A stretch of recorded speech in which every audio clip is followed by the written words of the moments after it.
Hello everyone, today's we are talking about. In Canada, support for immigration has decreased over the previous year. Since last year, support for immigration has decreased in Canada. The yearly study on Canadian public opinion on immigration has been issued by the Environics Institute, a Canadian research organization that gathers data on social, political, and economic topics and conducts public opinion polls. According to the research, Canadians' outlook for the nation and the economy has deteriorated during the previous 12 months. It states that they don't think the government can adequately prepare for upcoming difficulties. This encompasses the apparent difficulties brought forth by immigration. Every year, a survey is carried out to find out how Canadians feel about immigration and refugees. It is based on 2002 Canadians who were interviewed over the phone between September 4 and September 17, 2023. This size sample taken from the population yields results in 19 out of 20 samples that are accurate to within 2.2 percentage points. Results: this year, Canada's population crossed a significant threshold by reaching 40 million. This is a rise of more than a million individuals in a single year. 96% of the population growth is attributable to migration outside. According to some survey participants, this is a role in Canada's overburdened healthcare system and dearth of reasonably priced homes. Notwithstanding these problems, the survey observes that, similar to previous years, relatively few respondents named immigration or refugees as the nation's biggest issue. According to it, a sizable portion of Canadians continue to think that immigration boosts the country's economy. According to the research, Canadians are more worried about how many immigrants there are in the country than they are about the immigrants themselves. They are more inclined to agree, as with the 2022 study, that immigration improve their communities.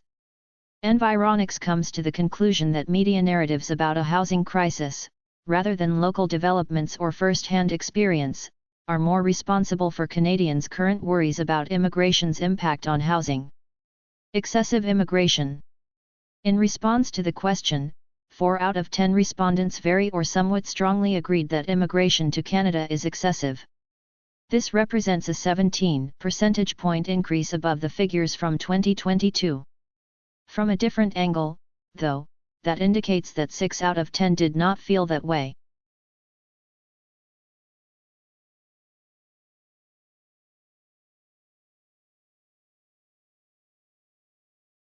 However, since monitoring started in 1977, this is the biggest year-over-year shift noted for this question.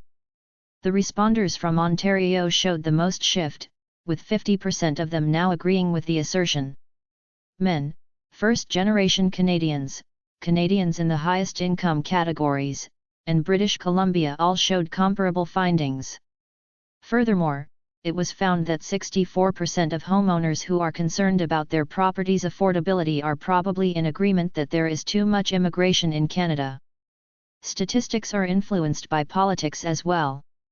The study discovered that party affiliation affects Canadians' opinions on immigration, just as it did in previous years.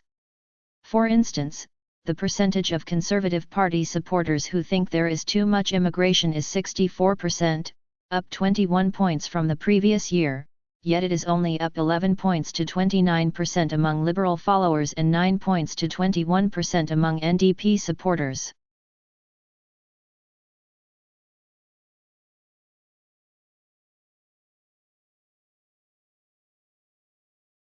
Why was it changed? 38% of respondents who agreed with the statement that Canada allows too many immigrants said they were worried about how immigration will impact housing availability and/or cost. Compared to 2022, this is 23 points higher. A quarter of the respondents think that immigrants are harmful for the economy and jobs, and a quarter think that they are a drain on public funds.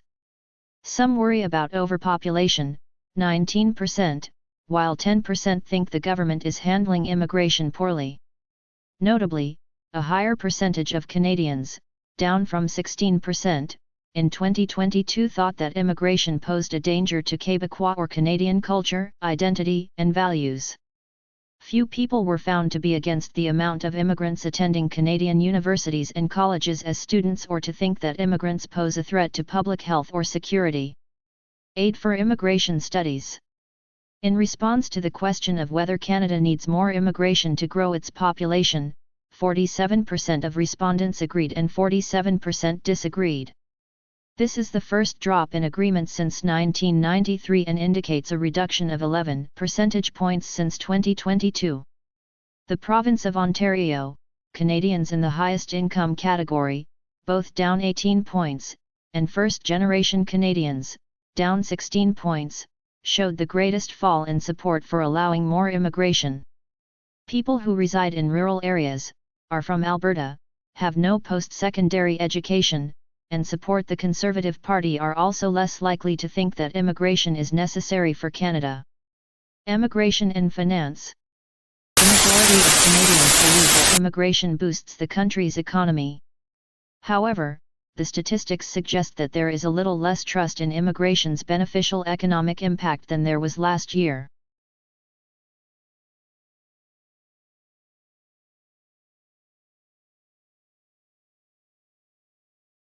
The majority of Canadians agree, 38%, or somewhat, 36%, think immigration boosts the country's economy. This indicates that agreement is at its lowest position since 1998 and is a decrease of 11 points from 2022. Similar to earlier research segments, the least amount of support was found among federal Conservative Party members, 63%, and homeowners who are extremely concerned about the affordability of housing, 59%. Immigration enhances Canada's quality of life. When asked if immigrants improve their community, more than 42% of Canadians said that they do, despite the fall in support for immigration levels.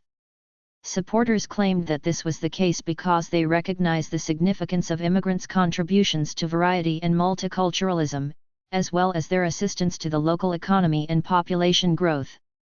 Canada's affordable housing market.